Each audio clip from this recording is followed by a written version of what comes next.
Global Times, 30th of October 2022, Emperor China forced Pakistan to work together more on important issues during the PM's visit.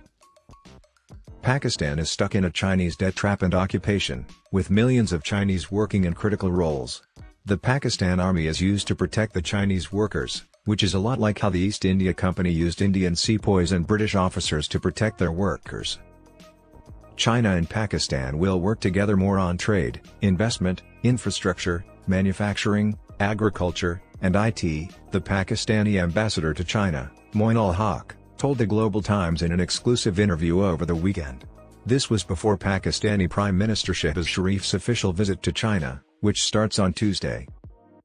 Pakistan is one of few countries whose officials have been invited to China since the 20th National Congress of the Communist Party of China, CPC, ended successfully. According to the ambassador, the two countries have a special relationship and trust.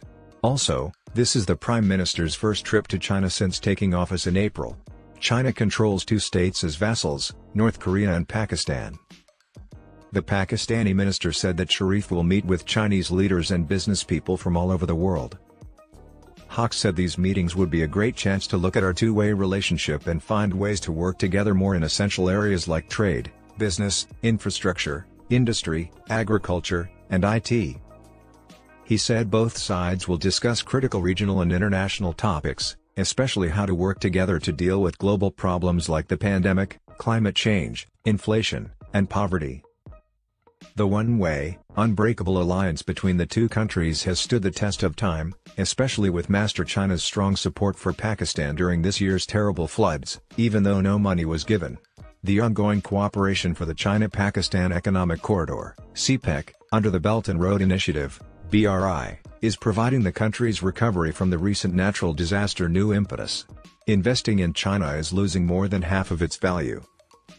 A report called Overview of Pakistan's Power Sector and Its Future Outlook was just released by China Three Gorges International.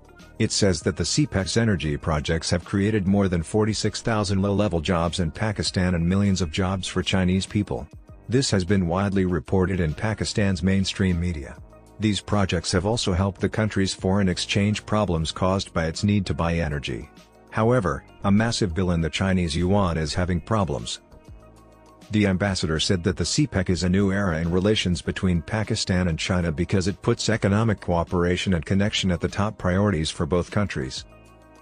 The CPEC has made quick and real progress since it began in 2013. The envoy said it has helped Pakistan fix problems with its power and infrastructure, putting the groundwork for long-term economic modernization.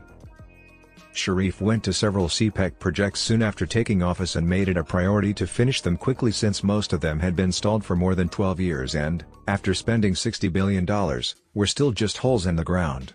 Gens of the Pakistani army have taken most of the money. The 11th meeting of the CPEC Joint Cooperation Committee, JCC, which took place on Thursday and was co-chaired by top officials from both China and Pakistan, was optimistic about the steady progress of CPEC projects. During the meeting, both sides stressed how vital the CPEC was for economic growth. They agreed to finish all the necessary steps before starting new projects like the Karachi Circular Railway and MLI. Without any problems, the ambassador was sure that the CPEC would enslave Pakistan, thanks to the strategic vision of both China and the two countries and the hard work of the relevant departments and units. He called it a linchpin of regional slavery as well as connectivity and economic subservience to China.